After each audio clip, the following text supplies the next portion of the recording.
O Espírito em Análise, com André Marouço.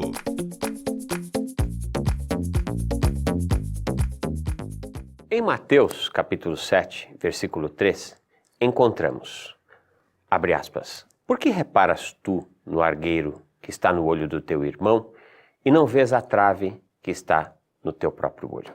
Fecha aspas. A psicanálise, através daquele que organizou o processo de compreensão das profundezas do inconsciente, nos apresentou a ação do material armazenado ali nas instâncias psíquicas do pré-consciente e do inconsciente. De maneira bastante simplista, mas profundamente pedagógica, pode-se dizer que somos conduzidos muito mais pelas informações arquivadas no inconsciente do que por nosso conhecimento de um conjunto ético, filosófico e cultural. Assim é que, nos valendo do campo da analogia, podemos aventar as possibilidades para que, por exemplo, faz uma pessoa se tornar profundamente egoísta. Digamos que temos um irmão ou irmã que escolha não ter filhos, pois filhos são grandes responsabilidades e dão muito trabalho. Digamos até que esta criatura escolheu não ter bichos de estimação pelos mesmos motivos. E podemos afirmar até que este indivíduo não está muito afim de ajudar nos cuidados de seus pais e, portanto, acaba que os cuidados aos genitores sobram para nós. Rapidamente estabeleceremos o nosso diagnóstico: este meu irmão ou irmã é uma pessoa profundamente egoísta. O diagnóstico não está de todo errado. Porém, não temos as ferramentas investigativas dos motivos que fizeram essa pessoa se tornar tão pouco caridosa. Podemos aqui aventar algumas possibilidades.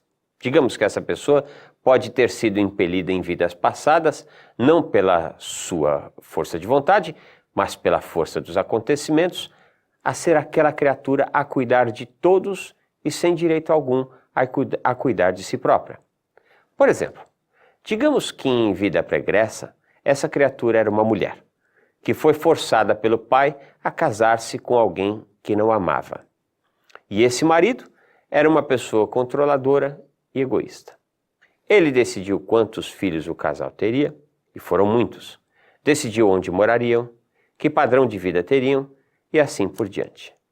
Tal encarnação deixou marcas tão profundas no inconsciente dessa criatura que ela resolveu, nessa atual encarnação, ter uma encarnação, por assim dizer, sabática.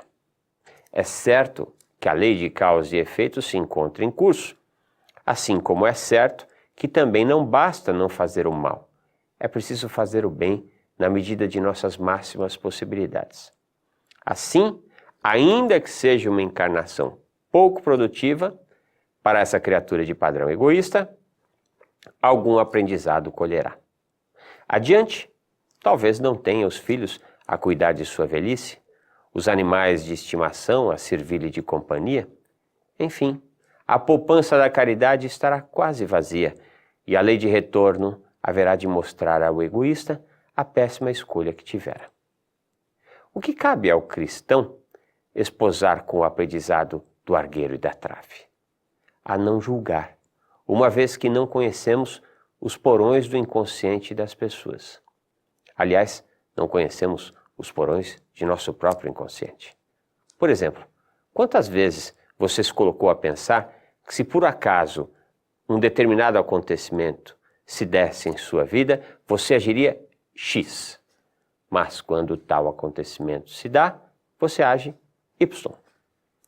De maneira consciente, você sabia que o melhor a fazer era seguir pelo X, mas o teu inconsciente tornou-se o senhor de suas decisões e fê-lo optar pelo Y, contrariando muitas vezes a ética, a moral, a cultura, que de forma consciente faz parte do seu sistema de crenças. Cabe então ao homem e à mulher de bem ser o farol de luz a iluminar os que nos cercam. Voltemos a tratar do exemplo do irmão ou irmã egoísta. Se fizermos a nossa parte, recebendo com amor os filhos que a providência nos enviar, se optarmos por acolher em nosso seio familiar animais de estimação, cuidando para que esses sejam plenos em suas necessidades? Se cuidarmos com esmero de nossos pais na velhice, e assim por diante, sem estabelecer qualquer julgamento recriminatório ao irmão egoísta, certamente um dia esse se modificará com o nosso exemplo. Na nossa velhice, esse irmão egoísta será testemunha da conta poupada de gratidão que teremos no banco da providência. Na espiritualidade, poderá presenciar a plenitude de nosso reencontro com os pais de outrora e o círculo de amizade que nos caracterizará.